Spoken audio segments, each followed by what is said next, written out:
Welcome, ladies and gentlemen, to the first episode of Bracket Brawls, where I and a group of friends just talk and gush and critique about stuff that we love.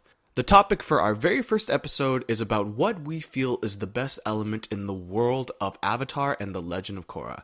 Let me know in the comments below what you guys think of the discussion, if there's anything that you could recommend to make this show better, and also what your favorite element in the world of Avatar is and why. Note that these discussions aren't meant to be super serious, it's just we always have conversations like this anyway, so I thought we could turn it into something kind of fun. Thank you for watching, and I hope you enjoy. Avatar, Last Airbender. Yeah, it's a good show. It's a show that we all love very much, but everyone always has the discussion, what is the best type of bending? So for the first Bracket Brawl, just for fun, just thought like we'll just each give our reasons for all of the bendings and where we think they rank. I already have my little ranking system for what I'm going to pick. So I think we can all admit that bottom tier is definitely energy bending.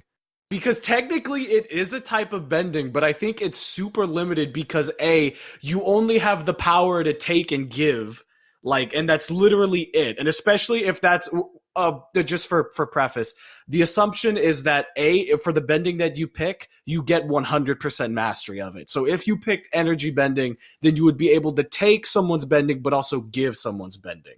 Because Korra was able to do that, where she could give people their bending back. In The Last Airbender, this is something that Aang kind of caught on to near the end. And I'm not sure if that's just because he was a monk, having some sort of being much more trained in the spiritual realm. Mm-hmm. And being able to connect so easily with the lion turtle. I'm not sure if it was just the lion turtle itself kind of giving that to him, or if it was his connection as the avatar, which of course very much enhanced his spiritual connection to the spirit world. Mm-hmm.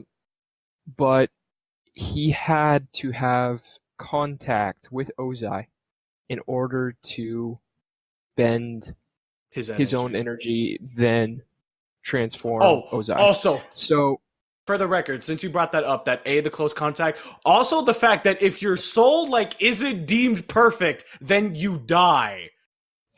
Yeah. So it in some respects, to a point, if done correctly, it kind of trumps everything else. But so far as we know, I believe, it's only been limited to the Avatar. Yeah, and it's a niche thing to begin with. Yeah. So I think I would concede that it would be perhaps considered bottom tier. Yeah. Okay, so I am going to give him what would be my personal pick above that. Personally, would be firebending. I think firebending out of the four elements is probably... No. Sorry. I have that bad habit of doing that. I've actually started to realize lately. Please I know finish. that wasn't what you meant, but it just sounds like immediate, just apt, like you just freaking killed his parents. Yeah, that exhale said everything. I know you didn't mean it please like finish, that. Man. I know you didn't mean it like that, but to me, I would put firebending at the bottom of the main four, simply because it's pretty much an offensive-only technique. There's no defense to it, and even if you would gain 100% mastery, gaining lightning can leave you incredibly vulnerable if you don't know what you're doing. You can be really open to attack if you're going to try to use lightning. Also, lightning is incredibly dangerous. Not to say that firebending is bad. It's all of the bendings are cool and awesome, but I just think if we were just going to rank them on terms of just fun factor and fighting, I think firebending would get beat in a lot of cases. Because there's a lot of ways for the other elements to trump fire. Because air can blow it out, water can take it out, and earth can just use shields. I was sitting here thinking about this when I was typing out some initial paragraphs, kind of just spawning some thoughts about how this conversation might go. Yeah. As you know, Kai. Mm-hmm. I actually started to think about firebending when we were talking about all of these. And I think I would sadly have to agree with you, but then at the same time, not necessarily a fun factor, not necessarily fighting, I don't know where necessarily to categorize this, but to some degrees, I can imagine that firebending would actually be the most powerful, or maybe not most powerful, but the most amazing.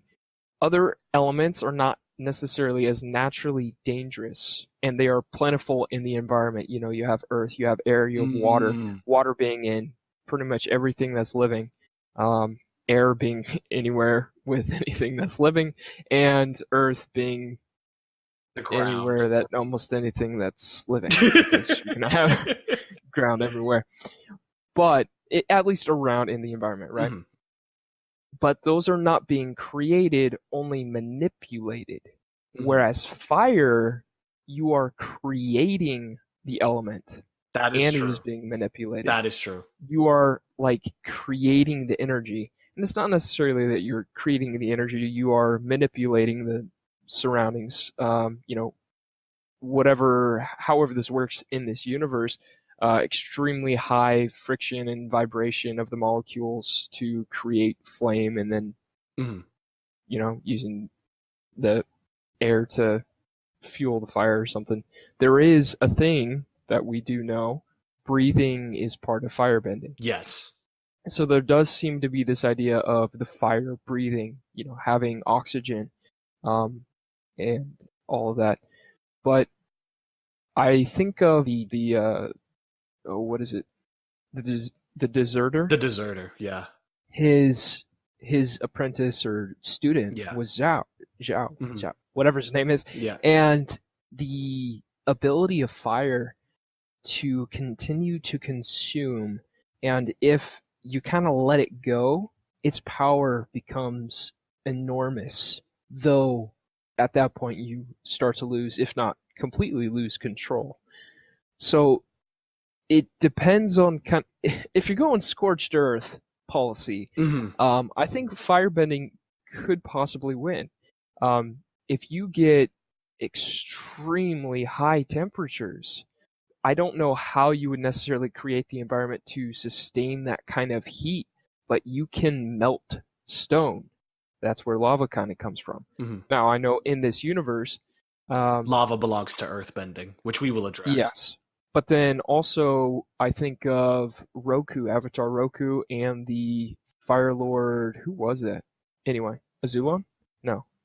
Before point being, they both together stopped or attempted to stop the volcano from Oh yeah, consuming Sozin and Roku. Yeah. Sozin. Thank you. It's been a little while. Yeah. Anyway, but so there is an element where his firebending was still able to assist in the lava. So I think there is some sort of an element of marriage between the two. Yeah. Even if earthbending may have a little bit more of a control over it, because in reality what it is liquid earth. Yeah. There is still an element of fire being there. So those are just some of the things that I was thinking of how I can imagine fire might be some of the more awesome. However, as practically seen in the show, fire tends to fall a little bit short. Yeah. As far as the base element. And then there's lightning. Yeah. But lightning is incredibly dangerous to master. Yeah. Fire is incredibly beneficial, not necessarily to individuals, but on like a national scale, because fire is, I mean, that's why some of the reasons why the Fire Nation is the one that's so industrialized, because, you know, you can use fire to heat things and make metal. Fire is an extremely efficient way to make energy, whether that by directly burning things. You could make steam by heating water and all kinds of stuff like that. Yeah, that's why the Fire Nation's weaponry was so strong. That's why they're like tanks, and their military was so brutal. It has a lot of practical uses for like non-combat purposes. But yeah, I kind of agree. Like, just to me, fire is just not the most interesting of them for combat purposes. I realized we kind of forgot one thing about firebranding. Yeah. Actually. And that, I guess that is from a combat perspective, is the fact that you're stronger during the day, which is just kind of practical. That is true. I suppose not necessarily for stealth purposes, but if you're just like waging wars in general. If you choose your battles by day, you'll be stronger. And also, they have the Hail Mary effect of the comet too, where that thing just shows up and then all firebenders become God mode. But even then, it's not like for a long time. Exactly. It's not for a long time, and even then, as seen with the finale, like other bendings were able to hold a candle. There's also the whole problem of like eclipse happens and then you just straight up can't bend. So there's a balance. There's the yin and the yang. I'll show the picture of the fish when I say that. Okay, so moving on to what I would consider the third. For me personally, I think it would be Earth. Just to go into all of the little things that Earth can do. So I think the four main things that the four subcategories of Earth bending. You can bend sand, you can metal bend, you can lava bend, and you have, I don't know what the word for be, like I'm thinking in like the Arkham sense of like the detective vision, but you have kind of like the ground like sense where you can like see enemies around you. But yeah, those are like the four like categories of earthbending that you can do, and like as seen with Toph and Korra, like she was pretty kick-ass in her old age. Like she was able to like have full mastery of earth and of metal, and she just, by the time like multiple people were able to metal bend in Korra, they were some of the most powerful people like in the universe at that time. And I think that as far as, and granted, we're going to talk about the extensions that both airbending and waterbending have, but I think as far as like, especially in a fight, earthbending people are like merciless. Like Toph was 12 and she was able to take out like practically whole armies. Seismic Sense is the name of the ability. Seismic Sense. That's a kick-ass name for it. That sounds like Seismic Sense. I like that. Seismic Sense is a subskill of earthbending that constitutes for physical sense. Mm-hmm. But the one critical weakness of Seismic Sense, though, is that if Toph's case, anyway, if you're blind, you can't see anything that's attacking you from the air. Like, if there's any aerial attacks, you just can't sense it. You also have to be barefoot, so I hope you like being that. That is true. That is true. You can't wear foot. Well, I don't know. Didn't Aang wear shoes and was able to do it? I think he. I mean, Aang can do whatever the plot needs him to do, basically. Let's be I'm honest. taking a look at the wiki here, and it's showing a picture of Korra, and there's a lot of the police people here, or whatever, the metal benders, I don't know. Yeah. And it looks like they have boots on. Yeah. So maybe it's just that Toph was used to not having, because she liked to feel the earth in her feet, and it helped her see. I'm pretty sure she mentions at one point that that's why she doesn't wear shoes, is because she can't see. Yeah. And then I believe they're getting a makeover in the Earth Kingdom or whatever, and she ends up poking her feet through the bottom of, kicking off the soles and leaving the top to make it look like she has shoes. Yeah. Well, well, Toph is definitely a special case because she was blind, and not to mention the fact that she developed a lot of these abilities like herself. Like metal bending happened because of her. So, well, her close connection to the Badger Moles as well. Yes, as Badger Moles were the original Earthbenders, they were also the first users of Seismic Sense. Naturally blind, these creatures use the ability to navigate their dark world with ease. Yeah. Also from the wiki. Yeah, exactly. And that's something a lot of like earthbenders can't say. It's the same thing with the Fire Nation. It's like not a lot of people were able to see a dragon. So it's the same thing that follows. Like that's why Iroh was a lot stronger than most other firebenders. That's why Zuko and Aang's firebending was so much stronger after they met the dragons. Like the animals in universe definitely can tie hand in hand with your abilities. Which I like. Zuko was still not as strong as Azula. Even after visiting and going in and trying to fight. Yeah. In the end, he was ready to face her, especially with the lightning redirection. But when she decided to attack Katara, wow. Anyway. And he kind of sacrificed himself to deal with that issue. And on top of that, Azula was also like really off kilter, being paranoid and mentally unstable. Yes, incredibly mentally unstable. For people who don't know, I'll put up the shot from the comic. Like, she was put in an insane asylum after the show. So, yeah. She lost her mind completely, which definitely gave her the crazy edge in that fight. But then still, despite that, Katara was still able to come out on top, but we'll address that later when we get to water.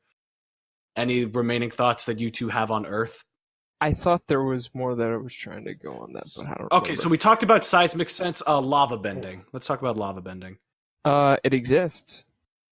Again, I am no expert. It's kind of like this is kind of like the thing with Earth. It's like it's honestly like I would probably put it my number 2. Really? Overall, it is it's just because it's so practical. There's so much that you can do with it. It's so whatnot. I also just kind of like the actual like martial art behind it, like the very defensive nature of it. But I don't know. I just wouldn't personally really want to do it. It just doesn't super appeal to me. But I can appreciate. Let me see for let me look up the sand bending. Let's see for waterbenders Tai Chi, for earthbenders Kung Fu, firebenders Shaolin Kung Fu, and airbenders Bagwaj. I'm just gonna put the word up. I'm not pronouncing that. I'm just gonna put the word up. I'm not gonna try to pronounce that. But yeah. Oh yeah. Let's see. What is there anything else about sand? It's rough. It's coarse, and it gets everywhere. Put a picture of Anakin. Yeah. For that one. Trying to finish touching up on Earth. Definitely much more a defensive, especially as seen in the show, defensive element. I think you could honestly make the argument that it's the most defensive element. Yeah, and sand is an interesting thing, I think. In comparison to the rest of Earth, it's kind of weak in that it doesn't offer as much protection. It could offer like visual impairment. It could kind of hide you a little bit, but then I mean, as long as people know where the center of the storm is, they can suspect where you are, depending on how strong you are. I mean, if you're Avatar status or something, you could probably create an enormous sandstorm, whereas you have to probably create a small little tornado around you if you're and if you were able to gain 100% mastery like of sand power, I think you'd probably be able to do some like Gaara from Naruto level where you could have like sand armor and effects like that. I suppose that could be. One of the main things that I was thinking about for sand is erosion. That, as far as being like a purely destructive force against pretty much environmentalists. Yeah. But if you had sand, I mean, like, you can wear through, gum up, and mess up metal. That things. is true. Like, I think of the tanks and the blimps and those things. So if you had sand, and it doesn't necessarily need to be much, but if you use it properly and perhaps concentrated or, just at a single point, then it can be very useful offensively. But as far as like just overall combat as well as even defense, I feel that it's rather lacking. And especially since we've never seen any use of extreme erosion as I've suggested. I don't even know if that would be possible in this universe. It's just something that I could think of, but we haven't seen it. So. But that's why exactly why I wanted to have you in the discussion, because you are definitely thinking of all of the bendings from like a tactical and almost real life standpoint of how they would work, and I like that. I really like that. So okay, let's move on from earthbending. So my number 2 would be waterbending. It would be your number 1. Favorite. Okay. Then for the tiers of water, you can ice bend, you can heal, you can bend plants.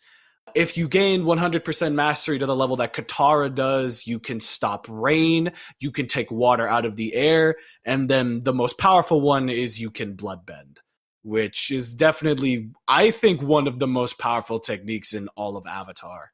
Because even in Korra, bloodbending came up as something that was really nasty. As far as blood bending, I kind of wish, if not would hope, that it was a misnomer, that it would be more controlling the blood within people, or sorry, the water within Yeah. people, Yeah. or whatever, instead of the blood itself, because where's the connection between blood and water? That's what I always assumed it was. But as far as that, yeah, being able to control people's actions, and since actions seems to be pivotal in the world of Avatar for any kind of bending, you know, if it was something like the Inheritance series, Aragon Eldest Brisingr Inheritance, in that you don't necessarily have actions, you more have words, but even within that universe, the words are more just things to channel it, and instead you could just think the magic. That's a good point. In this show, there's no comparison.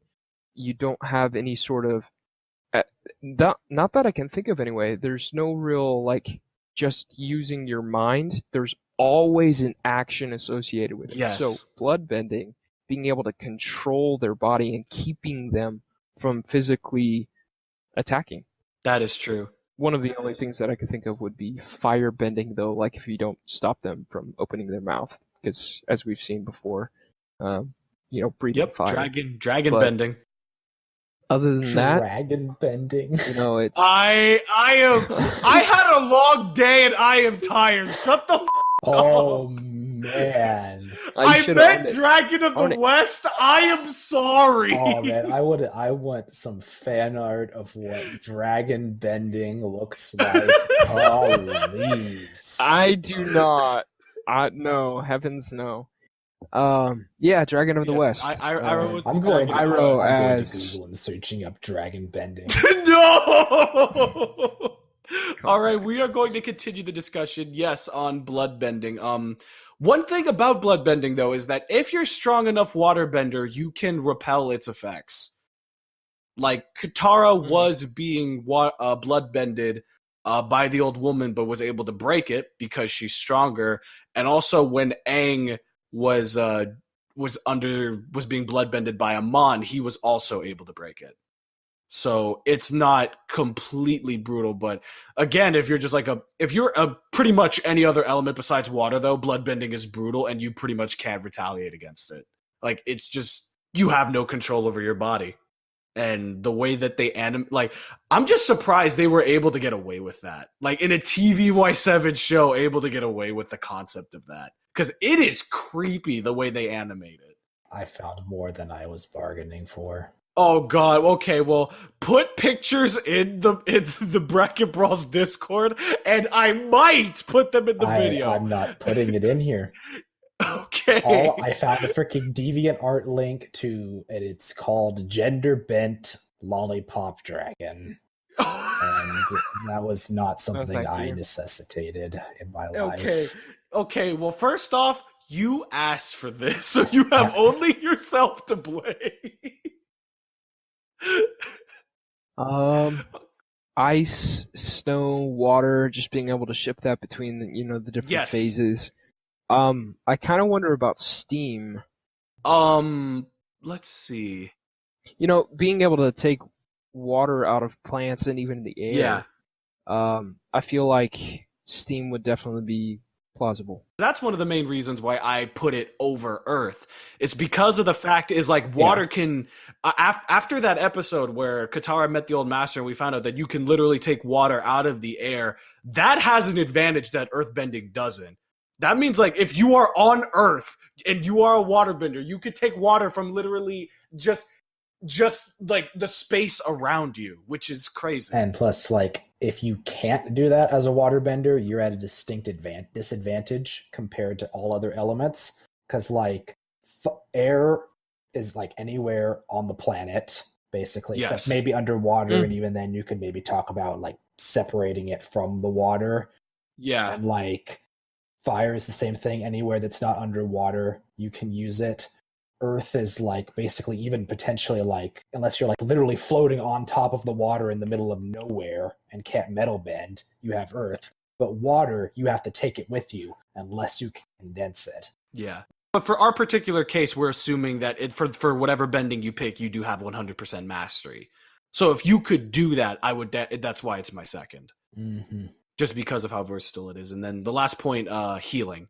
The fact that water is the only element that can heal wounds, which is kind of crazy. Because it's implied that the water at the tips of the North and South Poles can even heal like scar tissue. So, okay, I think that's it for that, unless you two had anything else. Can't really think of Okay, so moving on to the last one, which is my personal favorite, would be airbending. Because I just think, as far as fun factor, I personally think it's the most fun one. Because you can just literally, like, kind of have, like, because I can't think of a better reference, like a force push and pull almost, where it's like if you can just find an object, you can just use an air current to just like bring it to you or like push it away from you, which is really powerful. I forgot the character. I think it was Zahir was able to just fly without a glider. And even then, with a glider, you're able to fly, which is awesome. And if you're an airbender, you get your own Appa.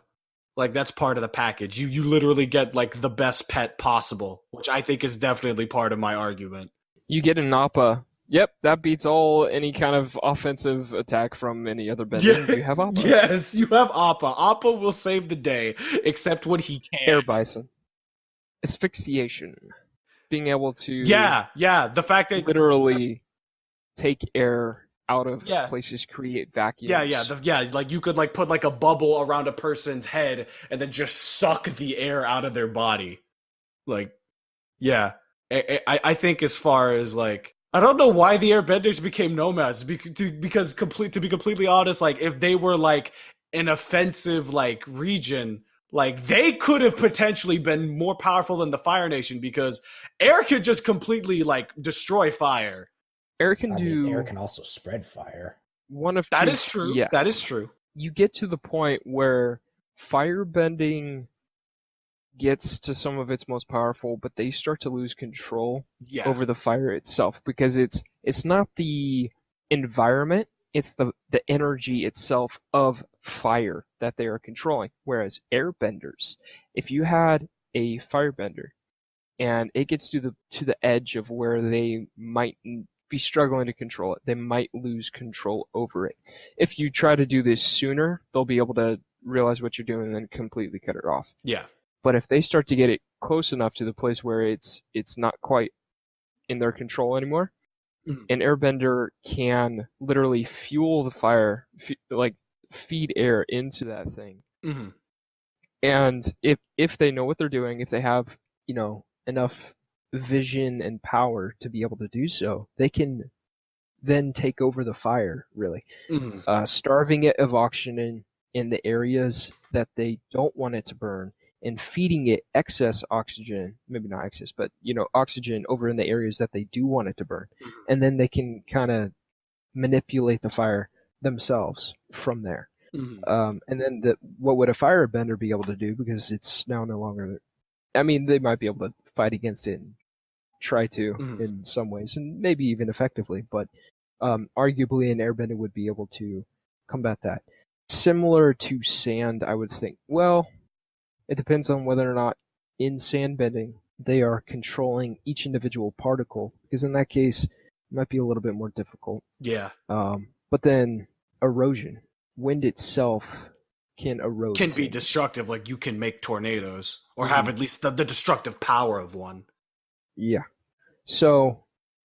And also as seen in the finale, like when Aang made the air shield, that thing just broke through everything he was flying through. Like he was untouchable when he was in that state. He was also in the Avatar state at that time. That is true. That is true. Just goes back to some level of mastery that some previous Avatar had gotten to. But then again, exactly. Is it that previous Avatar got to it because he was the Avatar, or was it just because that's just the level of airbending that he got to? And to also remember the fact that he was also able to do all four at the same time. Like he was able to like knowingly control all four at the same time. And granted, that's the Avatar discussion, which is it's its own separate tier, because obviously Avatar is the best one. But even then, I think just the concept of the air shield and the way that it's utilized in that final fight, I think that's one of the most powerful techniques in all of Avatar, because Aang just became a wrecking ball and nothing could stop him. Well, I agree with your rankings there. Really? With all 5? Kai? Okay, cool. I think so. All right. And Landon, yours was pretty close. Yeah, yours was close. So yours would be energy, fire. He can speak. Oh. Speak, I do have this Landon. power. Because I don't want to speak, because I know I'm gonna disappoint you, Senpai. No, go on. But yes, from least to Kai most. can deal with his own problems. This is your opinion. Kai can get over himself. Energy, fire, air, earth, water. Really? Air is okay. See, I told you it was gonna happen. Why? Okay, no. Like, that's fine for that opinion, but why is air in the middle? Like, what about it deranks it that much? I don't know even, because like you guys make really good good cases for air. That's like That's just how I see it. I guess it's just kind of a mixture of like just not super. I don't even know.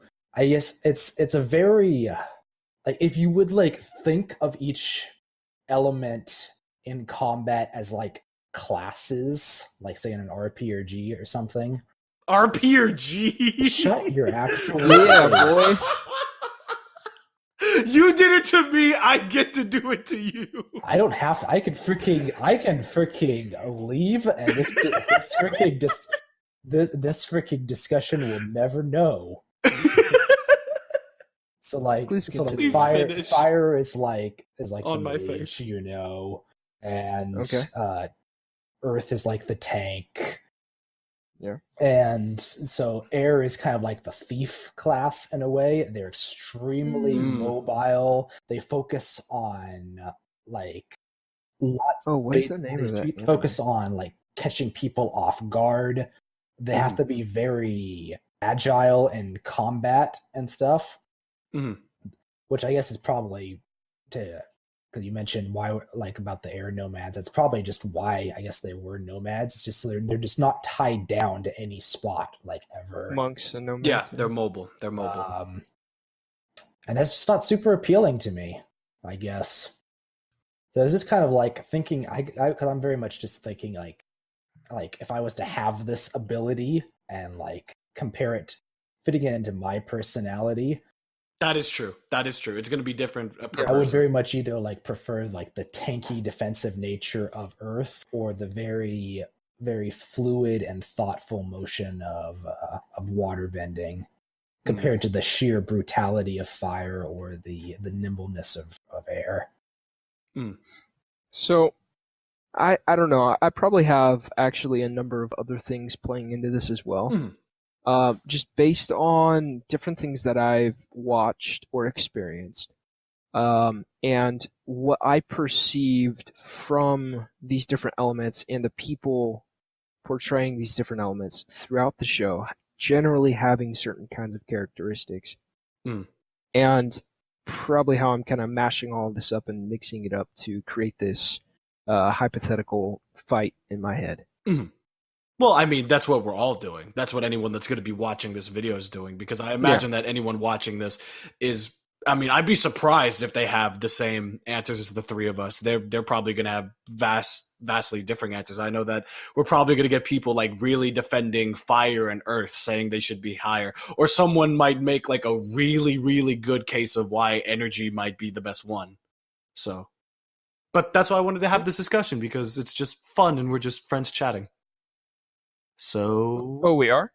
I was hoping so anyway. I might have pissed off Landon too much. What? You know what? Never mind.